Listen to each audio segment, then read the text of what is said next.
L'entreprise et la comptabilité générale. Partie 2. Bienvenue dans votre chaîne Gestion. Dans cette deuxième partie, nous allons voir les flux économiques de l'entreprise, le rôle et les objectifs de la comptabilité générale.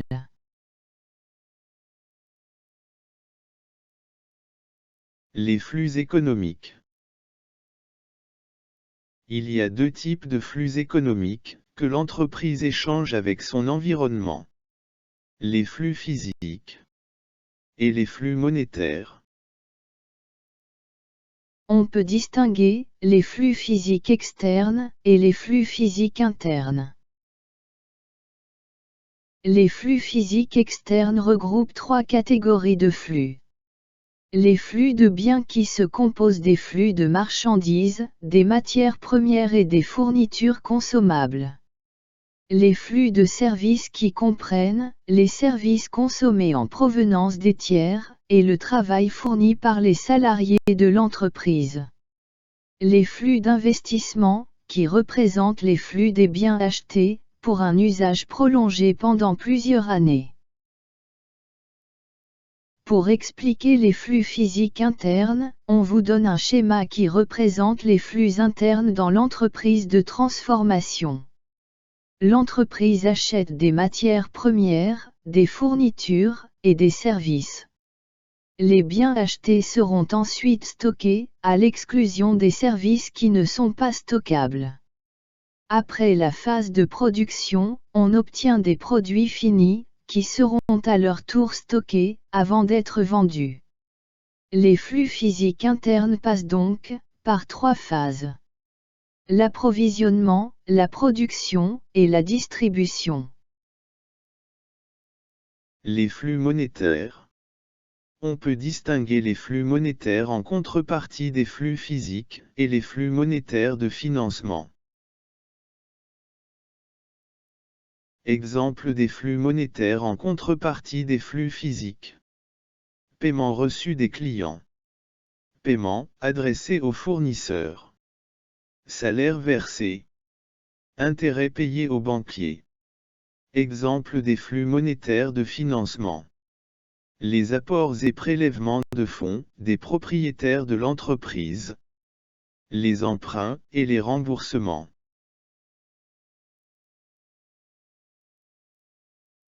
Le rôle de la comptabilité générale. La comptabilité générale, encore appelée comptabilité financière, est un système d'information normalisé et réglementé, permettant de classer, saisir, et traiter des informations, en vue de prendre des décisions. Sur la base de cette définition, on peut poser plusieurs questions. 1. La comptabilité générale est-elle obligatoire? 2. Quelles sont les informations classées et saisies? 3. En quoi consiste le traitement des informations? 4. Quelle est l'utilité de la comptabilité générale? 5. Quels sont les destinataires des informations comptables? La comptabilité générale est une obligation légale. La loi numéro 988, relative aux obligations comptables des commerçants, oblige toute personne physique ou morale ayant la qualité de commerçant, de tenir une comptabilité, et d'établir au moins une fois tous les 12e mois, les états de synthèse, qui comprennent le bilan, le compte de produits et charges, l'état des soldes de gestion, le tableau de financement et l'état des informations complémentaires. Les informations comptables classées et saisies. Les flux réels, ou flux physiques, qui constatent les mouvements de biens et de services, et les flux financiers, ou flux monétaires, qui constatent des mouvements de monnaies et d'autres moyens de règlement, constituent les informations qui intéressent la comptabilité générale. Ces informations font l'objet des documents écrits qui donneront la preuve que les transferts ont été faits. Exemple, facture, chèque bancaire, traite, bulletin de paie, ticket de caisse, déclaration d'impôt, bordereau de remise de chèques ou d'espèces, ou toute autre pièce comptable qui sert de support matériel à ces flux. Les documents comptables sont classés et conservés, car ils constituent des instruments de vérification et de preuve. Le traitement des informations comptables. À partir des pièces justificatives ou documents de base, les opérations sont enregistrées dans l'ordre chronologique, au jour le jour. Le traitement des informations répond à 3 objectifs essentiels. Conserver la mémoire des opérations qui rythment la vie de l'entreprise. Connaître à tout moment la position de la trésorerie de l'entreprise, banque et caisse. Produire de façon intermittente, au moins une fois par an, des documents appelés documents de synthèse, exemple, bilan, CPC. L'utilité de la comptabilité générale. La comptabilité est un outil de gestion, qui permet aux dirigeants d'une entreprise, mais aussi aux tiers, banques, fournisseurs, investisseurs, de mesurer sa solvabilité, capacité à payer ses dettes, sa rentabilité, capacité à dégager du bénéfice, et sa valeur, utile si les dirigeants veulent la vendre. Les destinataires des informations comptables. Au-delà des aspects obligatoires, la comptabilité générale représente un degré d'utilité élevé, pas seulement pour l'entreprise, mais aussi pour ses partenaires. Les dirigeants. Les données recueillies par la comptabilité permettent aux dirigeants de l'entreprise de savoir ce que l'entreprise possède, ses avoirs, ce qui lui est dû, ses créances, ce qu'elle doit, ses dettes, ses charges, exemple, achats, loyer, électricité, salaire, ses produits, exemple, vente, son résultat, le bénéfice ou la perte. Sur la base de ces informations, les dirigeants pourront comparer les performances de l'entreprise à celles d'entreprises similaires, dégager les points forts et les points faibles, effectuer des contrôles, repérer les éléments susceptibles d'amélioration, prendre les bonnes décisions, connaître et aussi prévoir l'impact financier de ces décisions.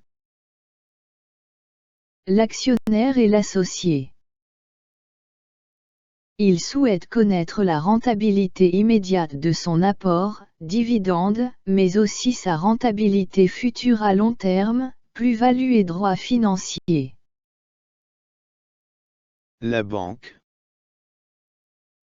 Pour accorder un crédit à l'entreprise, la préoccupation de la banque est de percevoir une rémunération en contrepartie de son prêt, c'est-à-dire intérêt, et être assuré du remboursement, dans le délai prévu. Pour cette raison, la comptabilité générale la renseigne, à travers l'analyse des états de synthèse, sur la solvabilité de l'entreprise, son taux d'endettement, sa capacité d'autofinancement et sa rentabilité. L'administration fiscale. Elle a besoin d'informations comptables pour s'assurer du respect de l'application des textes réglementaires fiscaux, dans le calcul des impôts et taxes. Exemple, TVA, IR, IS. Contrôler l'évaluation des résultats fiscaux. Exemple, amortissement, déductibilité des charges. Élaborer des réglementations, des activités de l'entreprise. Et pour construire des statistiques. Les fournisseurs.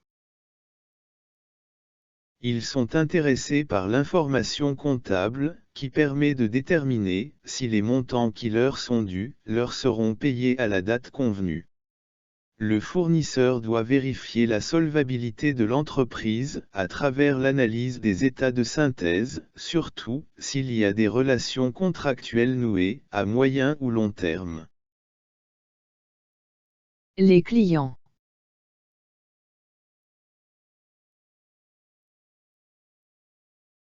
Les clients, particulièrement en cas de relations contractuelles de moyen ou long terme, veulent avoir l'assurance de percevoir durablement les biens ou services.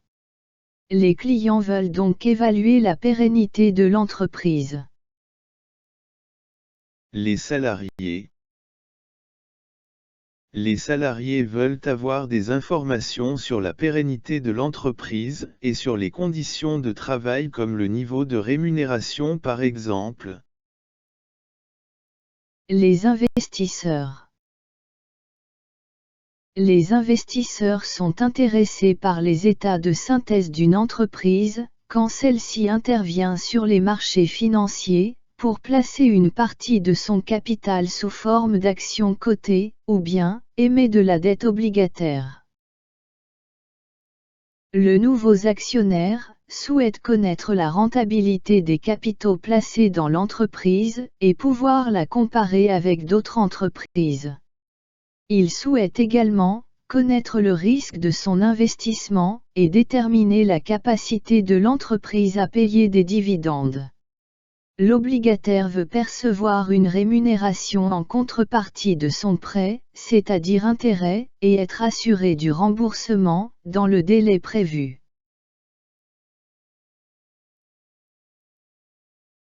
Les objectifs de la comptabilité générale.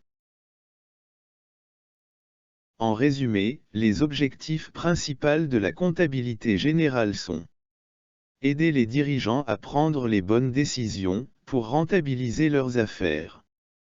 Informer les partenaires, banques, fournisseurs et autres tiers, sur la situation financière de l'entreprise.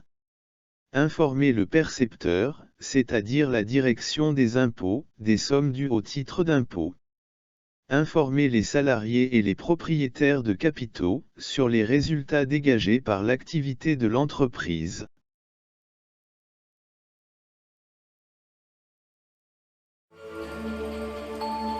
Avec nous, vous comprenez facilement et simplement toute la gestion.